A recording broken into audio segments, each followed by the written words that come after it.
think for the majority of corporations, they care about you at all. They don't really care about how you feel, your longevity, your health, paying you Mhm. anything. I mean, they'll cut you the second it's convenient. So if you're going to build a relationship, the relationship to build is with your family because that is the person that will care.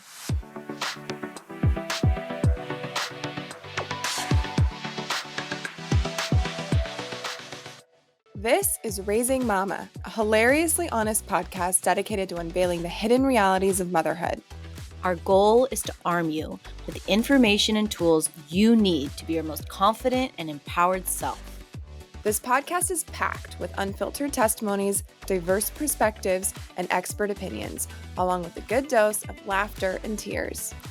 Leading you on this journey is my best friend, Megan Stander, who is a CEO, passionate maternal health advocate, and mom of 2 daughters. Alongside me is my best friend, Chelsea Ledson, who is a mother, wife, and registered nurse with her master's specializing in women's health. Let's try to raise the next generation By raising up mamas. and maybe raising a little hell. Hey, y'all. Hey, mamas. Welcome back to Raising Mama. On today's episode, it's a special one. We are responding to one of our commenters. We'll just say the first name, Sarah. And she said, hey, can you guys talk about like motherhood and work-life balance and how to balance being a mom and how to balance being a working person?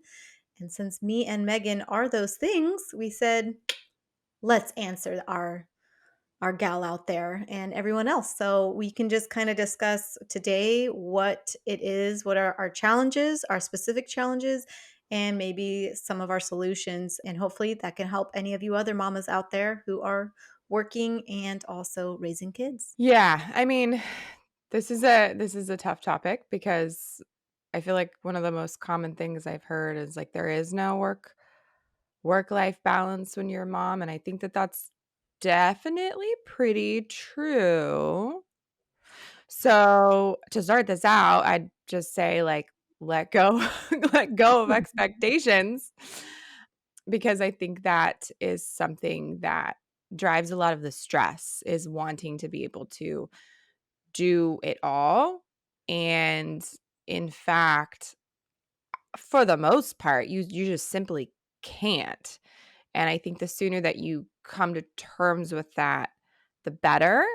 And for me, like despite the kind of habits I've developed and, little tips and tricks and hacks and things like that, I think the main thing has been just managing the big emotions surrounding it. There's lots of them. There's guilt, there's stress and anxiety, there's grief. I'd say grief is a big one associated with it because you're saying goodbye to a reality that is no longer there and you're building a new reality. So, yeah, and then just getting used to all that. So, that's what I was gonna talk about. That's what that brought up for me. It's like it's not like there's no real answer, at least I don't think. But Chelsea, you and I are two totally different people. Well, my specific struggle that like popped in mine is I find that so here's an example. This morning, I was dressing my baby. She's 2.5. She's not really a baby, and she Who's wanted your me. baby?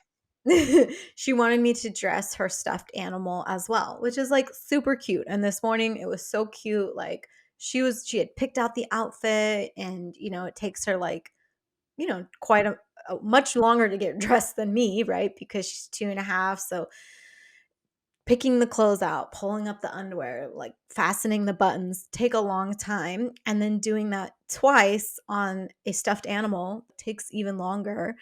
And I feel like when I'm working and I have less time with Layla, things like that will bug me and I don't quite have the temperament for. So if I hang out with her all day, I'll be like, "Oh my god, this is so cute." And like what a creative way to like influence my kid to take care of herself and take care of others and it'll make me feel like joy and I'm truly happy and what a fun activity we're doing. Versus if I've been working for a while I'm just like, Jesus Christ, I just want your freaking clothes on. This is already taking 500 years. And like, I could just do, and I find my patience for these activities, which are perfectly normal, I get shorter with. And then when I'm not responding, even if it's not like an overt response, if inside I'm like not having patience, the chances of her going into a temper tantrum or something are way higher, right? Because I'm already like, no, we don't have time to put this on the, you know, stuffed animal today. Like I might say it nice or something, but she's just like, why? And like, I want to put on the stuffed animal. And then I feel like the amount of fighting that we'll do or not being harmonious is so much higher. And so I just feel like the biggest challenge with working and raising your kid is keeping the connection with your kid. So I think that it's so much easier to take care of your child when that connection is there. Like when you're feeling joyous, when they're feeling joyous, when you're feeling pride, when they're feeling pride, when you have, it's like you're kind of excited to spend 30 minutes dressing them or whatever. But I find like the more time I'm away, I can lose that relationship and she can lose it with me. And it causes it to be like the moments we do have together to be so stressful. So my biggest balance is like, how do I keep the connection strong? How do I Mhm. keep the connection strong so it's not just like two people thrown together for a short amount of time. What about when she was a little baby, though? Well, I didn't work. I had 6 months off, so that solved a lot of those issues. Well, I know, but when you went back to work. When I went back to work, I think in a way also easier because when they're younger, they're definitely not walking and talking, and the amount of stimulation required is less. It's a lot more just like cuddling and low energy tasks. And so it's easier to Mhm. go to work and then do a low energy cuddling sesh, breastfeeding sesh. Even if it's in the middle of the night, it's easier to cuddle at night. But older kids, it's like, oh my God. It's like you have a high stress work and then you're going to go into kind of not a relaxing environment sometimes, even though she's perfectly normal and she's not doing anything that's not unrelaxing. But the longer you are away with your kid, I think the longer it's likely that you can get kind of off each other's rhythms. And that's the thing I'm always constantly like, have I spent enough quality time with Layla? Like how strong is Right. our bond? Is our bond Yes. good? And that's the thing I'm constantly like, you know, because there's no simple Yeah. solution. Like me, I'm type A, dude. I have a calendar and I have goals. So my goal is that I have 3 hardcore quality bonding things that I do per week with Layla, and I schedule Mhm. it in. But it's like sometimes I do 3 of those hardcore bonding things and I still feel disconnected. And sometimes you do one day together and it's like, man, that puts so much in the bank for like the next 2 weeks. So I think that was, like, a great summary of it, is it's like you're mainly stressed, at least and maybe it's just like I relate to that a lot, is, like, my main stress about the kids is because I know, like, all their basic needs are gonna get met, but the main stress about my baby or my toddler or my kid or whatever is, am I spending enough quality time with them? Because the years go by so fast, the months go by so fast. You really want to be present. So it's a time issue, but it's also like a quality time issue. mhm. Um, and then the flip side of it is, am I being productive enough? And am I getting enough sleep? Because you can't get the quality time or the productivity without the sleep. So it's like all interrelated. And then you're like kind of balancing those three things. And I suppose, yeah, you also got to throw a partner in there, other kids and other responsibilities. Um, but like, I would say to another thing is like, taking as much off your plate as you can now that you have this like added thing. So like maybe you were involved in like some extracurricular activities, or like maybe I don't know, like, it really could be anything that you were doing previously. It could also just be responsibilities that you had around the house. It could be, and it doesn't even mean that, like, you are replacing, like, somebody else is taking that over for you. Like, there's just stuff that, like, you just don't do anymore, and it's not forever, Yeah. but, like, there's only so much time, so you really just have to think a lot more wisely about that time, and, it's not a bad idea to sit down and write a list of the things that you value the most and the things that you need the most, and then figure out just, brass tacks, like, how that's gonna fit into your schedule and, like, when you're gonna do it. But like I said before, I think such a big component too is, like, dealing with the big emotions because you can really press them down or have a lot of resistance to them because there's a lot of discomfort surrounding being a working mom. Like, Mhm. you're tired, you're stressed out about work, you're stressed about the kids, and, like, there's a lot of big emotions, like the ones I mentioned before, and I think that the sooner you can recognize what's happening and, move through it, which, as my therapist says, shout out to her, is, like, you really need to, like, sit with it and feel it and not push it away. And that can be hard if you're really busy, but setting aside time to do that is like, okay, I value moving through my emotions and setting aside 5 minutes a day where you're just like, I mean, it could literally be like while you're pooping. Like, you know what? I'm a huge, I know you can't really multitask. Like, I know it's not really a thing, but, like, I like doing two things at once. I do. I think it's efficient, and I'm not specifically talking about Pooping. pooping. I'm just saying, like, we actually have more idle time during the day than we think that we do, Yeah. and being Especially honest with driving. I think driving can be a great driving, yeah, driving, waiting in lines. I know that some of this stuff is cost prohibitive, but, like, certain, like, I just really started using Instacart a lot more. I'm like, "There's no way I am gonna spend that," like, the number of errands, I'm like, "There's gotta be a faster way to do all of this stuff," and yeah, I don't know, multitasking. I do it a lot. Like, I'll be, if I, for example, like, if I know that I'm having a problem with something, like, at work, or I'm trying to work out some mental problems in my head, maybe about myself, or it could be work related, or it could be whatever. Like, I'm like, okay, while I'm driving, why don't I listen to a podcast?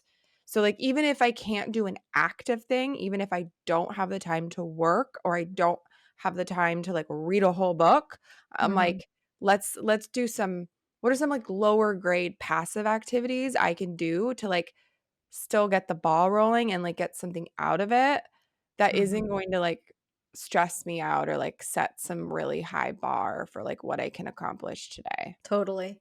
I think when I was reflecting on what you're saying is, you're saying kind of like do less.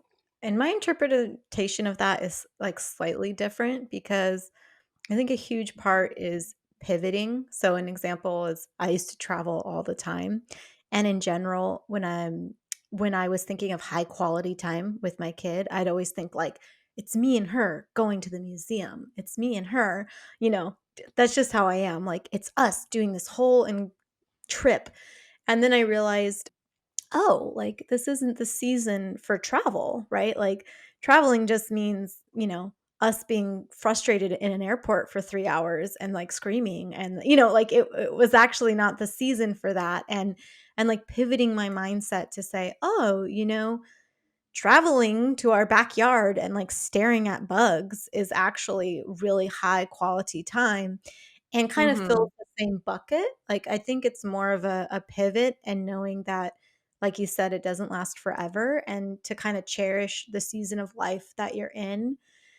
And the other thing that I think maybe I see differently is I feel the way that when parents say, like, "Oh, is there enough love for 2 kids, 3 kids, 4 kids?" Like, of course, like, no matter how many kids you have, like, you'll have the capacity for love.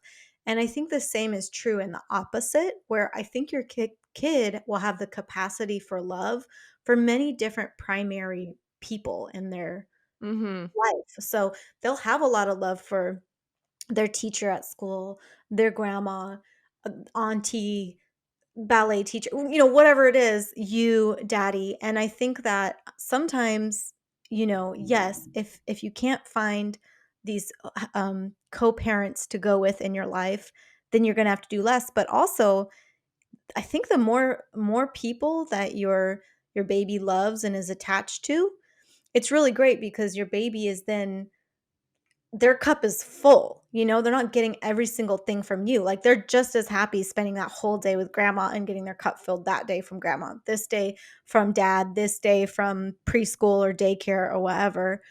Yeah, I So, mean, I think mama is always gonna be number 1, but I get what you're saying is like if you can cultivate a really strong network, like strong attachments for your child, you can do more, right? Like, you can go to work and be totally happy because you're like, oh, they're at their like awesome daycare with this person. They like that's what they want to be doing. They're not like sitting there in anguish, being like, I just wish I was with mom all day. Like, I think kids do have the capacity to get their cups filled from multiple people, so I think that can really help. Like, you don't necessarily even have to do less. You could also gain more people to like spread the dynamic between. And then I think maybe the third thing was like, we talked about pivoting. We talked about how you can gain more caregivers. But I think also it's just really that, like, leaning into what it is. So I kinda described that Mhm. with, like, the Miko situation. Miko's her stuffed animal, and I already talked before how, like, bedtime used to be hard for me. I would have such an idea of, like, this is how things have to be done, and Mhm. not realizing, "Oh, this is the season where I dressed a stuffed animal every morning for 6 weeks, and isn't that like a sweet thing instead of like, ugh, like, god dang, now I have another half hour doing something pointless." Like, I think leaning into what it is you have to do that's irking you can really help. Like, instead of, like you said, resisting your emotions, like, Mhm. okay, why am I feeling this way? What's going on? And then you'll be surprised that, like, with a mindset change, doing the same activity won't be as, like, triggering as before. Yeah, I've definitely learned to pivot, like, a lot, and, like, I do many pivots, like, many times throughout the day. So, before I had kids, I used to be like, this is this is how it's gonna happen, or, like, I'd have, like, a like, mental image of, like, kinda what my day was gonna be like, and I try to, somewhat plan it out, and I'm like this weird combination of, like, disorganized and type A. So, it's like a type A with ADHD. But I would get anxiety when things started, like, not going the way that they were supposed to go, like, if the order of things changed or, like, even, like, for example, like, I wake up and I know that we're going somewhere and I know that I need to pack, like, XYZ, but then, like, I can't find Z. Or, like, I all of a sudden figure out, like, that's not what we're doing today, or, like, one of my kids is sick, or, like, I don't know, it could just be anything that and then I think previously that would cause me more anxiety, and now I've just learned, like, I still feel it.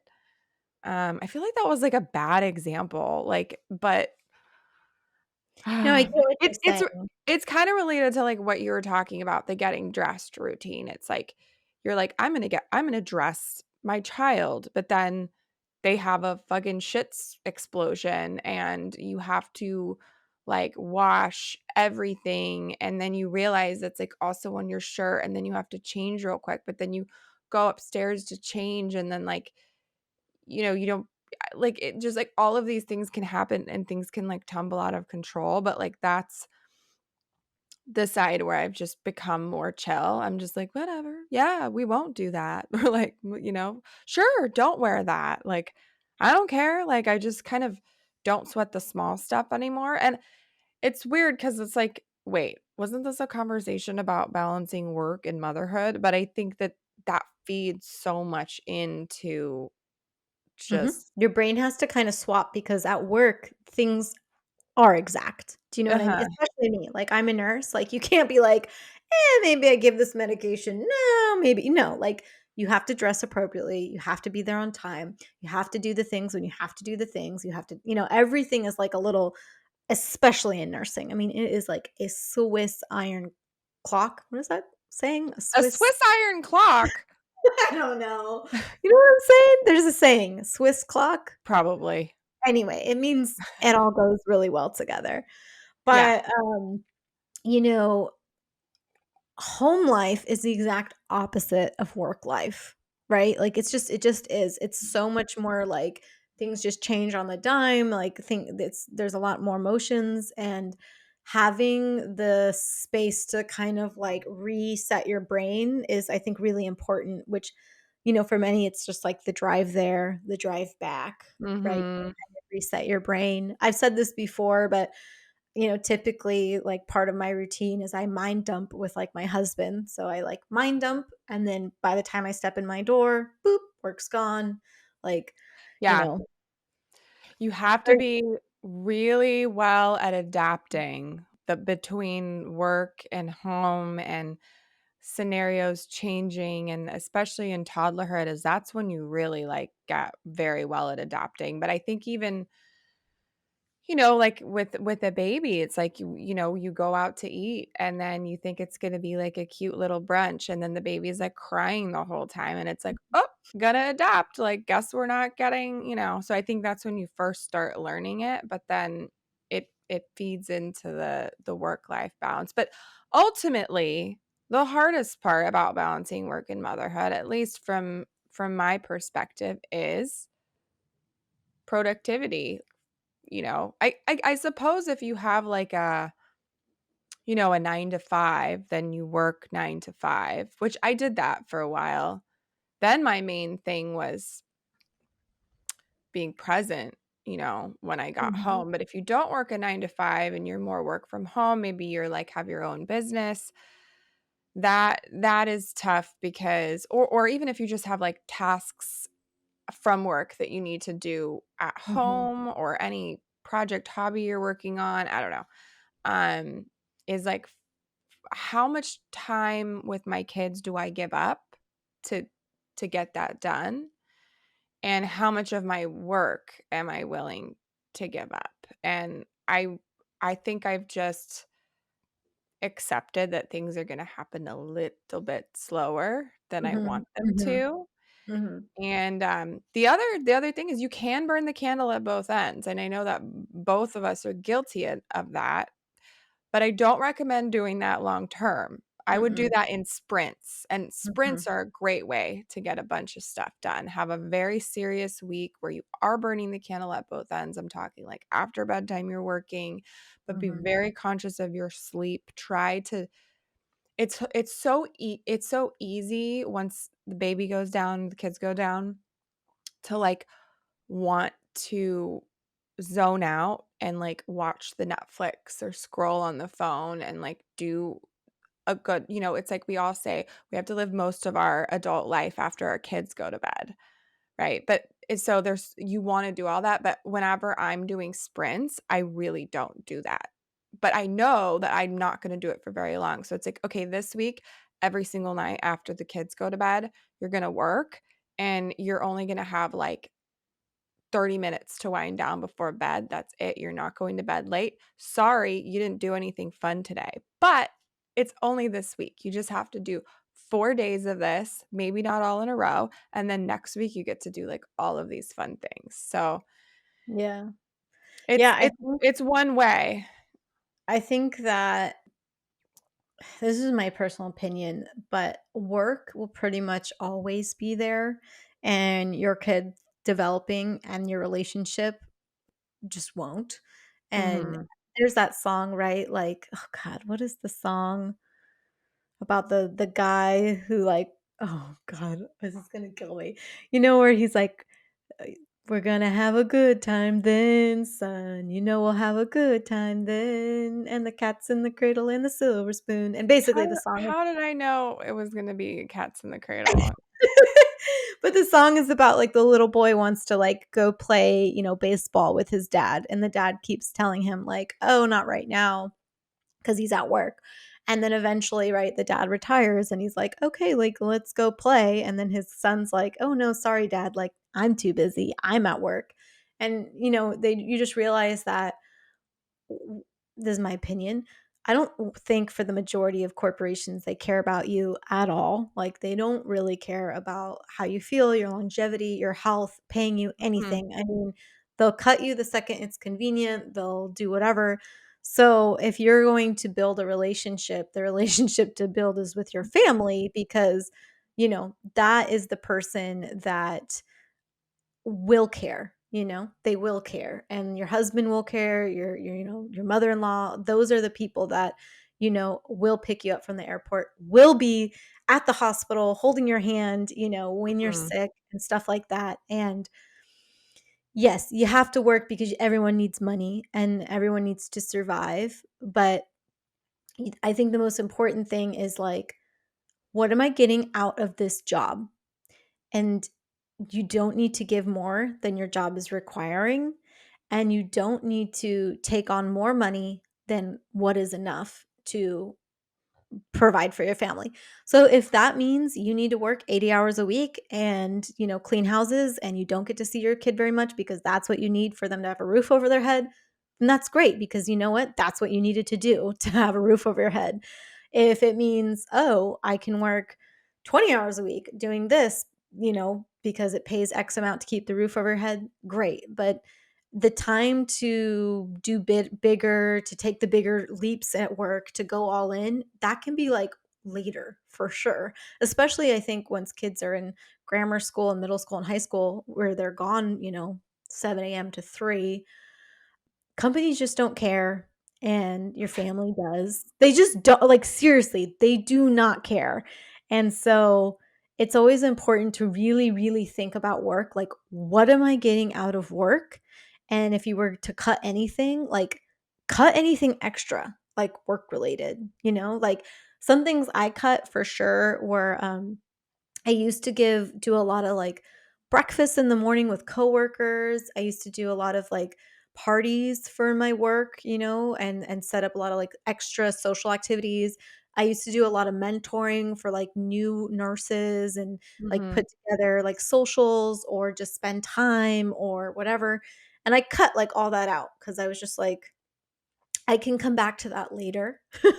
But my time right now is this like precious, while the kids are totally at home time. And then if ever I do feel like my relationship with Layla's like lacking, then I totally like, you know, I'll cut everything else and then put that on top because that's my 2 cents. I think relationships last longer, are more meaningful than work will ever Yeah. be. Use your sick days, use your PTO, Mhm.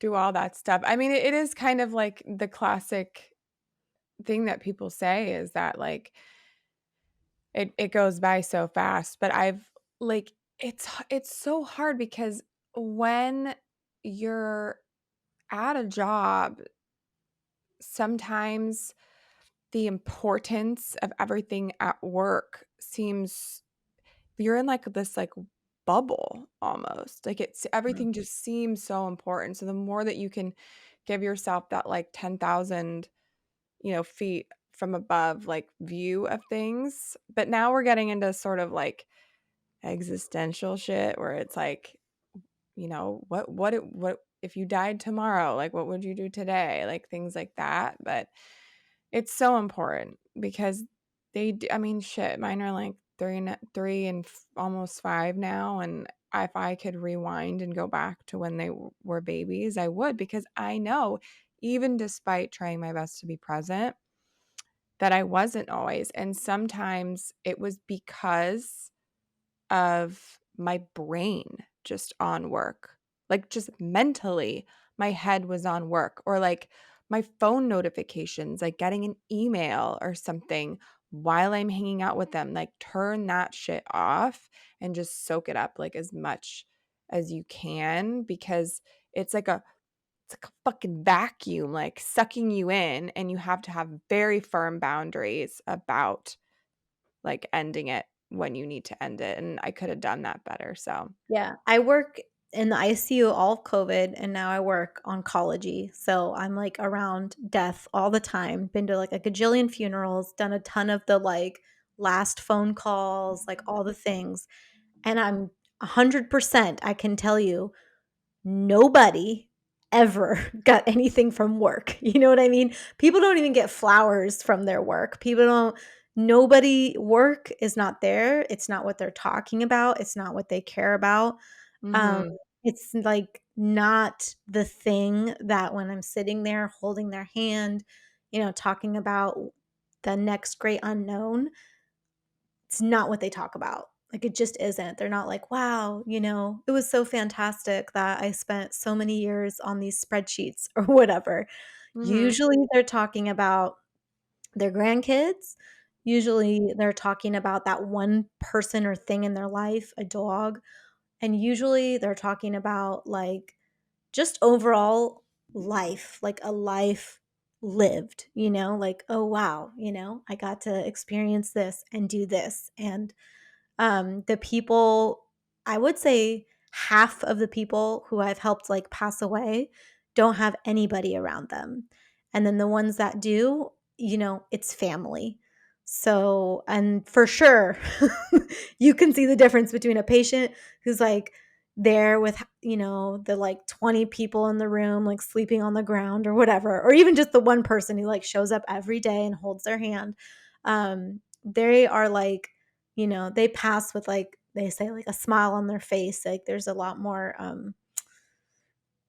I don't know, Peace. grace. Yeah, and Mhm. then a lot of the ones, it's so surprising. I mean, it really is so surprising, like, relationships, they cannot be bought, borrowed, or stolen, like, you have to cultivate it, and, I don't know, that's another, like anyway, I'm really going off, but I see it every day. I see it that's, like, when I go to work, that's what I see, that's what I deal with, so to me, it's very clear, like, work is important, it Yeah. gives you value, hard days work is important, you can give Mhm. service to your community, but it is so not the thing to put 100% of all of your eggs in. If it is the thing that you're putting 100% of your eggs in, then it's like, okay, then your work is service to other people, and then you meet people along the way that become, like, close to you in a way.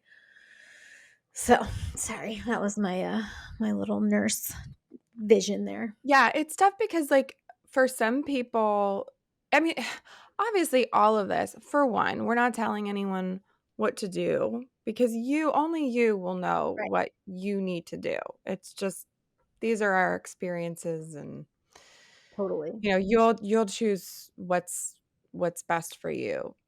But And I I love work, by the way. I'm also feel yeah, super blessed. Definitely, if I could choose 100 times over, like, I would not choose to be a stay-at-home mom. Like, I yeah. feel really blessed that I do, it's about the balance, right? It's not like if Mhm, and or. No, it's like you want to balance it because there is so much fulfillment of mhm. work and productivity and being with adults and making an impact But and it's community. not abnormal either, and I've had a lot of moms reach out to me saying this after they had their kids. It's not abnormal, and it's if you once you do go back to work, if you all of a sudden feel like, "I don't know if this is what I even wanna do anymore," that's super normal because Mhm, you only have so much time now, and if something isn't resonating with you anymore, then, it could be time, and sometimes that involves, more training, more education. It can be hard juggling all of that, and sometimes these transitions take years to go through, and that's fine, but, like, for me, work is, like, one of the aspects of my own self-actualization because I'm out kind of the corporate world working for someone else.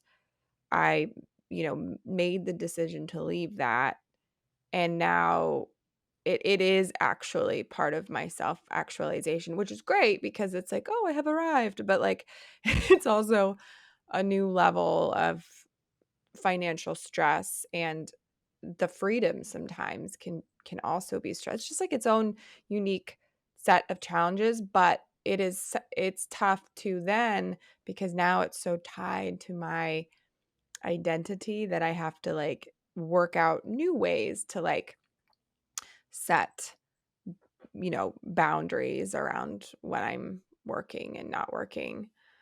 But I think a lot of what we're talking about is presence. Mhm. And, I was listening to this really great podcast episode, funnily enough.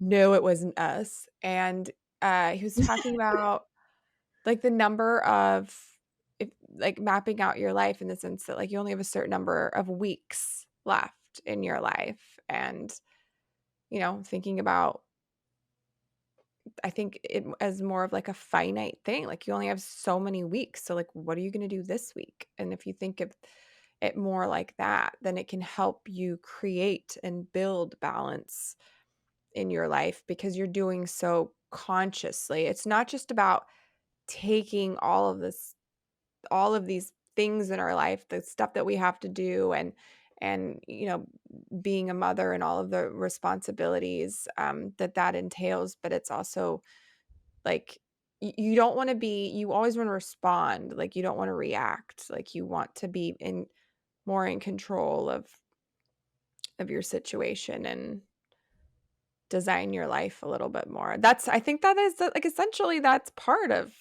balancing motherhood and work is like Mhm. you need to be more actively involved in like what happens instead of Yeah. like just taking things as they come. If you just went with the traditional American flow of things, you will be unhealthy and you will be overworked because Mhm. that's the natural state of things, is like to there's just not enough hours in the day to do the work stuff, to do the mom stuff, to do. So you kind of have to take the conscious choice of what am I going to do? How am I going to do it? What am I going to prioritize for now? And then it's like a science experiment. You may think it's that. You'll try it out for a month or two, and then you'll have to pivot and change and grow because everything is changing. But you're going to feel a lot better when you're the one in control, or at least the one taking an active participatory, stance in your life versus just Mhm. letting it all come at you. Because like you said, some moments it's gonna be out of whack, but even if it's like a conscious out of whack, like you said, Megan, it's a sprint, but you're like conscious, okay, I'm sleeping 2 hours for a week, okay, but that's part of Mhm. the balance too, is sometimes it'll be a little out of whack and sometimes it's more in whack. You're never gonna meet this perfect flat line of just like homeostasis, things always change, and we're just so blessed that we have jobs too. I mean, Yeah. it is a lot to be able to even have the right to work and have kids, and that we can't have so much choice over like what we choose to do because that's not necessarily true in many, many, many, many cultures and places. Mhm. So Oh, and here's one thing I think we really need to mention here do it. is if you have a partner and you're going back to work after your mat leave, or you feel like you're having a tough time balancing work and motherhood, I guess my question for you, like whoever's listening, is just like, what role does your partner play in that, and what can they do to help you, and to like talk to them about that and ask them because I think a lot, well, I don't know. I don't want to generalize, but it's hard not to. But a lot of the overwhelm in some situations that we feel balancing work and motherhood is carrying the mental load and the fact that perhaps the partner is not helping us enough.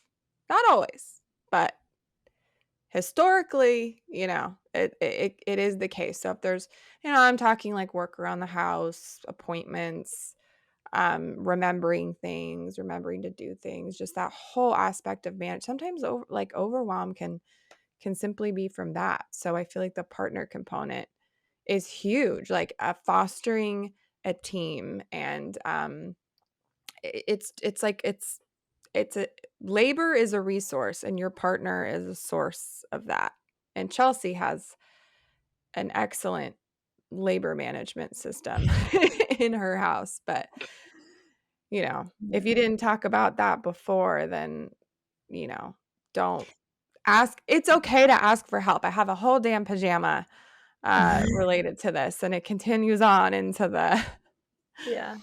We just interviewed a gal, Kristen Fennell, and she said something really beautifully. She was like, wow, I came home and I had a baby, and my whole life changed. Everything, my sleep schedule, my hormones, how I could go to work. Can I even go to work? Is it possible to do this? And it felt like my husband's life was exactly the same. And I don't think that's anyone's particular fault, but I think that is like one of the hardest things to kind of like coalesce in a partnership, is that unless you're really talking about it in today's societal norms, it's really easy.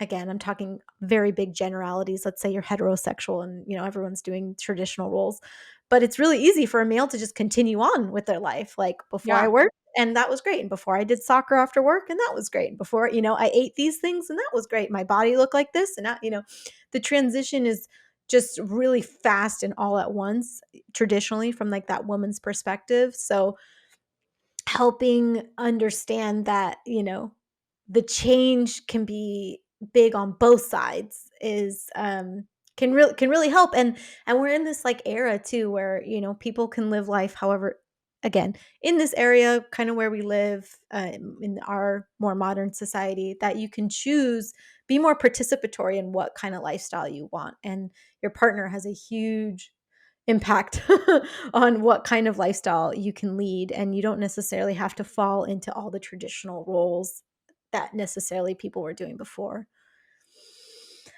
Phew. Megan, Yeah. I feel like we did a good job. Do you feel like there's any last minute things that we need to add about work life balance? I don't think so. I mean, I I hope this was helpful to anyone listening, and definitely interested to hear any other questions you might have. And all, like, I'd love to hear too from other moms, and how they've Managed it. managed it and navigated it. So we welcome you guys to, like, to DM us and send us messages, and let us know, because we definitely want to hear from you. So yeah, thanks for listening. And don't forget, if you like this podcast episode, don't forget to share it to your social media. We are a small little podcast, and so all of your support, sharing, telling your friends helps us a lot. And give us a review, and we will talk to you next time. Bye. Thank you for tuning in to the Raising Mama podcast. Your presence means a lot, and we hope you found our discussion insightful. To become a part of our community, follow us on Instagram at Raising Mama Podcast. Explore resources on the Raising Mama Village located at www.raisingmama.com. You're never alone on this motherhood journey. We're here to support you every step of the way.